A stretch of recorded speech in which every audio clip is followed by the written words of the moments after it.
It's my non-dairy cheese sauce. It actually was inspired from a recipe on Forks Over Knives in their cookbook, but I've adapted it slightly. So chuck those in. I've griddled some courgettes and put those on a layer of quinoa that I've already cooked, and then I'm going to pour the cheese sauce over the top and bake it later on.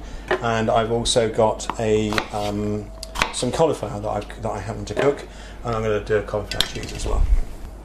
An onion, and again you can do this in a blender, you can do it in a food processor. You don't have to have a Vitamix to do this. I think a food processor would be better if you don't have a strong blender because of the breaking down the yellow pepper.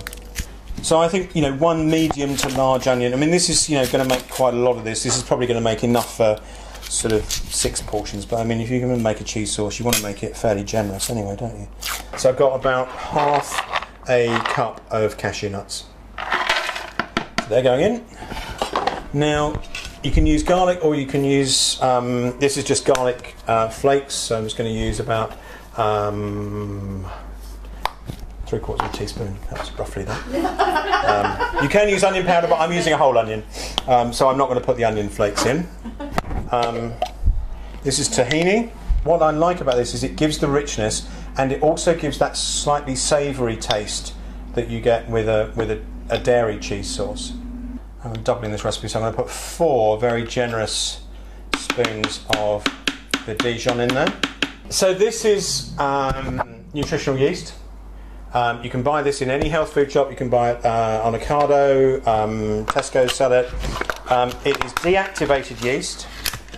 It comes in flakes. You can get it in powder form. I've never seen it in powder form in the UK, only in the US and Canada. So for this, it's about a cup. So I'm probably going to put about 3/4 of this tin in there. It's quite a lot, I think. I'm going to chuck some water in this. About a cupful. And then a couple of teaspoons of corn flour. You can use corn flour if you like. You can use, if you're allergic to corn flour, you can use potato starch. We're going to whiz that up. So excuse the noise again. Okay, and then we're going to transfer that to I'm going to move you slightly because I'm going to grab a wooden spoon, and I think I'll do it on one of these.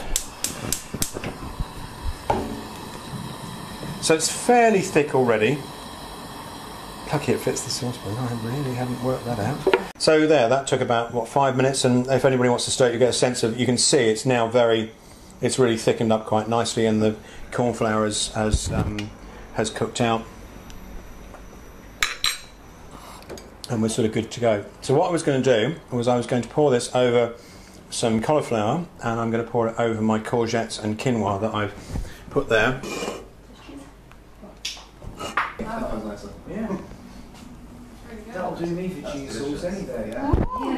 So, you would put parmesan on the top of it. Yes. So, that's fake parmesan. This is fake parmesan. So, if anybody wants to taste this, it is made with nutritional yeast, some more, you should hold on to your spoons actually, I'm glad you have, good. Some more cashew nuts and some salt. Or you can put Italian seasoning in it if you'd rather do that. And what is that called again? Faux parmesan. Oh. So it's on the blog. And it's something you buy? No, I've made it. Oh. So I just stick it in the blender. You can stick it in the blender or in a food processor. And then there you go. So have a taste of that. That's the fake parmesan. I've lost my spoon now. Okay, we'll take that one. There you go. Take the big one.